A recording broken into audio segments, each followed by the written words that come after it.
Boker Tov. À la fin de Parashat Tzav,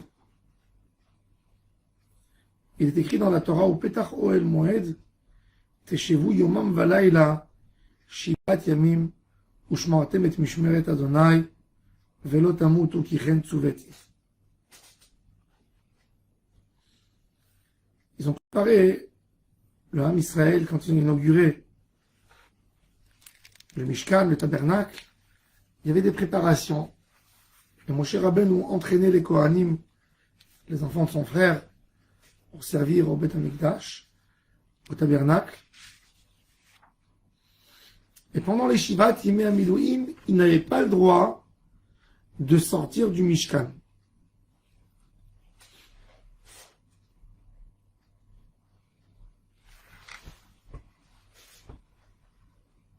Il est écrit que vous n'allez pas sortir, vous allez rester au Mishkan, Yomam Valayla. Le Torah de Kohanim, un des premiers livres, des commentaires de la Torah écrits par les Tanaïm, il pose la question, il dit, qu'est-ce que ça veut dire Teshvu Yomam Valayla? C'est-à-dire que même la nuit, le Kohen ne rentre pas chez lui à la maison. Il rentre pas dormir. Alors il dit, non, il pouvait rentrer. Mais la Torah nous dévoile quelque chose d'autre. Un Kohen qui est en plein travail, il n'a pas le droit de sortir au milieu. Un Kohen qui fait un service divin n'a pas le droit de sortir de l'endroit tant qu'il n'a pas fini sa mission. De là, on a une grande leçon dans la Avodat Hashem. Ne jamais s'arrêter en plein mitzvah. Ne pas faire des choses à moitié. Ne pas dire demain je vais continuer. Même dans une étude de Torah, il faut se donner des tâches. Ça veut dire l'étude de la Torah n'est pas j'étudie et puis je fais au milieu ce que je veux. Dis-toi que tu étudies 10 minutes sans interrompre au milieu, sans prendre un café, sans se lever, sans voir les oiseaux, sans rien faire, sans répondre au téléphone. C'est plus important que d'étudier 1 heure et d'arrêter 10 fois. Quand on fait dans notre Avodat Hashem des missions, une mission n'a pas le droit d'être interrompue par quoi que ce soit. Et ça, c'est la base de la Avodat Mikdash. Il est écrit dans la Halakha qu'un Kohen qui a abandonné le travail au Beth Amikdash, il est sorti, il est Chayav Mita, Bidei Shamayim, Chayav Mita. Pourquoi? Parce qu'on n'a pas le droit d'arrêter en pleine activité. Cette idée vient nous renforcer ce lien de Avodat Hashem. Ne pas arrêter la Avodat Hashem, même pas un instant.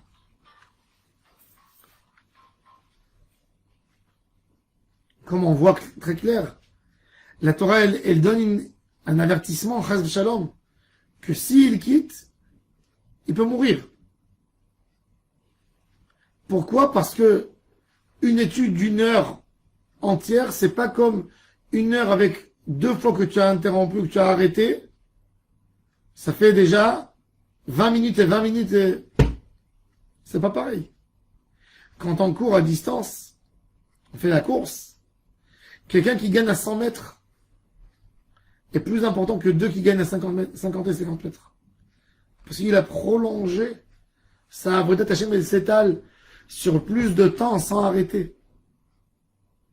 Une Avodat Hashem doit être prolongée, doit être longue. Et ça, c'est la grandeur de la Avodat Hashem.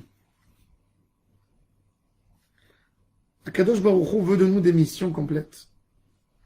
On n'arrête pas au milieu. Il n'y a pas une demi-victoire. Il y a ou une victoire, ou une perte. La Gemara nous dit qu'un homme qui fait une mitzvah et qui s'arrête au milieu et qui n'a pas fait sa mitzvah jusqu'au bout, ça porte malheur à sa femme et à ses enfants. Parce qu'une mitzvah, il ne faut pas arrêter tant qu'on n'a pas fini. Dans Megillat Ruth, on voit c'est quoi le caractéristique d'un Mashiach. Il y a Ruth qui va chez sa belle-mère, Noémie. Elle lui raconte, j'ai rencontré Boaz. Et je lui ai demandé de m'épouser. Et Boaz m'a dit, tu sais, il y a un qui a le droit avant moi. On va voir qu'est-ce qu'il va dire. Elle rentre chez sa belle-mère, elle dit, combien de jours maintenant je vais rester avec cette... Il va dire oui, il va dire non. Combien de temps ça va traîner? Qu'est-ce qu'elle lui dit Noémie? Elle lui dit Boaz, c'est un tzaddik, et puisque c'est un tzaddik, aujourd'hui il tranchera. Il te laissera pas traîner. Un Oved Hashem, quand il prend une mission, tant qu'il n'a pas fini la mitzvah, il s'arrête pas. Il s'arrête pas. Il commence pas et dit, ah, c'est difficile, je continue demain. Non. Si dans sa tête il a dit, oui, c'est un fonceur, il va jusqu'au bout. Il lâche pas. Il lâche pas le bout. Tant qu'il n'a pas fini la mitzvah, il lâche pas. Et c'est ce qu'elle dit. Noémie, elle dit à Ruth, t'inquiète pas ma fille. Aujourd'hui, tu verras qu'il va finir. Et c'est ce qui se passe. Boaz, il sort, il voit la personne, il dit, maintenant on décide. Et il a épousé Ruth le même jour. Le même jour. Parce que dans la Avodat Hashem, faut pas laisser les choses pour demain. Le Rav Galinsky, il a dit,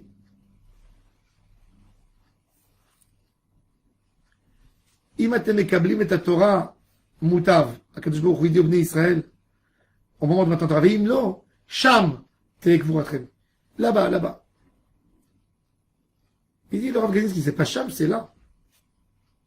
Il dit, non, le Yetzer Hara, comment il enterre un juif de son vivant? Il lui dit, là-bas, quand tu arriveras là-bas, tu feras la mitzvah. En Amérique latine, les latinos, ils ont une maladie. Comment elle s'appelle cette maladie? Le secret. Pourquoi l'Amérique latine par rapport à l'Amérique centrale, l'Amérique latine est pauvre? Parce qu'il y a une chose qui détruit l'Amérique latine. L'Amérique du Nord est riche, mais l'Amérique latine est pauvre. L'Amérique du Sud est pauvre. Pourquoi? Et pourtant, ils ont les mêmes terrains. Ils ont un mot qui les a détruits. Le Mexique, l'Argentine, tous ces pays. Quand tu vas chez eux, tu leur demandes quelque chose, il te dit, à la mañana. Demain. Demain. Chaque chose demain. À la mañana, c'est leur mot préféré. Ils veulent pas se prendre la tête. Demain, reviens demain. À la mañana, à la mañana. Demain, c'est la destruction d'un homme qui dit demain.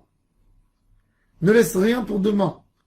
Fais ton maximum aujourd'hui. Tu as commencé quelque chose, ne lâche pas. Même dans le business, même dans tout. Les gens perdent des occasions parce qu'ils disent demain. Il n'y a pas de demain. Je vis aujourd'hui. Aujourd'hui, je dois finir. Et c'est ce qu'il nous dit le Ramban. Il dit Vehi mitzvah noeget ledorot. Shelo yaniach kohen ha'avoda v'yetze. On n'arrête pas dans son travail. On n'arrête pas. Un homme qui veut faire bouillir de l'eau. Si tous les 15 minutes, les 10 minutes, les 5 minutes, il va prendre la cafetière, le koum-koum, il va le faire bouger, il n'aura jamais de l'eau chaude.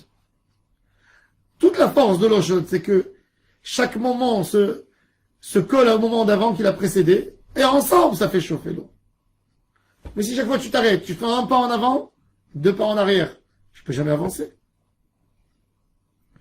Et c'est pour ça que mon cher Rabbeinu, il a dit dans les Shivat Yimei HaMiluim, avant de rentrer, sachez-le, que si la tâche, elle n'est pas faite, même 7 jours, vous allez rester ici nuit et jour. Vous ne rentrez pas chez vous à la maison, dans les Shivat Yimei HaMiluim, tant que la mission n'est pas accomplie. Et ça, pour nous, ça doit être une grande chose.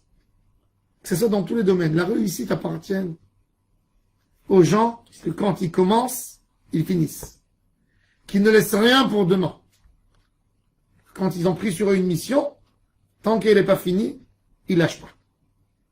Ça, c'est le secret de la réussite dans la vie. Et ça, on apprend des Shivat, Yimei Amilouim. Et c'est ça ce qui amène une kapara. Et c'est ça ce qui amène la Shrina pour Am Israël. Et c'est ça ce qui amène la Parnassa. Et c'est ça ce qui amène même le Shalom Bayit. Quand on laisse des choses, les choses traînent et tombent dans l'oubli. Même dans l'étude de la Torah. La Gemara dit que quand les rabbanim, ils apprenaient quelque chose, ils révisaient, jusqu'au moment où ils ont un sentiment que ça rentre dans une boîte, que c'est comme s'ils ont mis dans un sachet dans leur poche. Toute cette idée, c'est de ne pas oublier, ne jamais laisser quelque chose pour demain. Shemi et Bezré nous qu'on soit studieux. Mon père toujours nous dit, un homme studieux, c'est pas un homme qui étudie jusqu'à 2 heures du matin, mais qui a commencé à 9 heures du soir. Un homme studieux, c'est un homme qui étudie 60 minutes par heure. Ça, c'est un homme studieux. Un homme sérieux, c'est quelqu'un que dans son emploi du temps, 60 minutes par heure sont exploitées. Dans l'heure, il n'y a pas un café, il n'y a pas de téléphone au milieu, il n'y a pas de sortir, il n'y a pas... 60 minutes, c'est 60 minutes qui composent une heure. De traîner jusqu'à 2 heures du matin, ça te rend pas studieux. Ça te rend traînard. Un homme sérieux, c'est quelqu'un qui prend l'heure. Il a une tâche. On a estimé que ça prend tant et tant pour la faire. Ben, il va le finir dans ces moments-là. Il ne laisse rien pour après. Ça, et ça dans notre génération, malheureusement, ça nous manque beaucoup. Nous, on a vu des gens comme ça. On a eu le mérite de vivre, de naître, de grandir avec des gens qui étaient sérieux que, pour eux, 1 heure, c'est 1 heure, l'importance du temps. Quand on a estimé quelque chose à un certain temps, si c'est sorti du temps, c'est un échec, ou dans ta manière de penser, ou dans ta manière de travailler. Un des deux. Un des deux. Le Rambam, il dit par exemple, il donne un exemple, Halachot Kiddush HaChodesh. Le Rambam, il écrit dans son livre que pour lui, en 2 jours, on peut étudier ses halachot. C'est-à-dire que si quelqu'un a étudié ses halachot et il n'a pas compris en 2 jours, c'est un échec selon le Rambam. C'est que quand vous achetez une boîte chez Ikea et il vous dit le temps de monter la boîte, c'est entre 25 minutes et 30 minutes. Et vous l'avez fait en 2 heures, c'est un échec. C'est que vous êtes paresseux. Quand vous ouvrez une recette de cuisson et on vous dit que pour préparer ce plat, ça prend 25 minutes et ça vous a pris 40 minutes, ça veut dire que vous êtes paresseux. Ça veut dire que vous êtes mal organisé. Parce que si c'est écrit, c'est écrit. Il y a bien des gens qui l'ont fait. Et ça doit être chez nous toujours dans la tête. Une mission, ne pas lâcher tant que c'est pas fait. Ne pas s'arrêter au milieu. Ne pas revenir plus tard. Ah, matril ma mitzvah, omrim lo gmor. T'as commencé une mitzvah, omrim lo gmor. Fini la mitzvah. Quoi, tu laisses pour demain continuer? Non, c'est pas normal. Qu'on soit fort, qu'on soit studieux et qu'on soit sérieux. Amen, Kenny Ratza.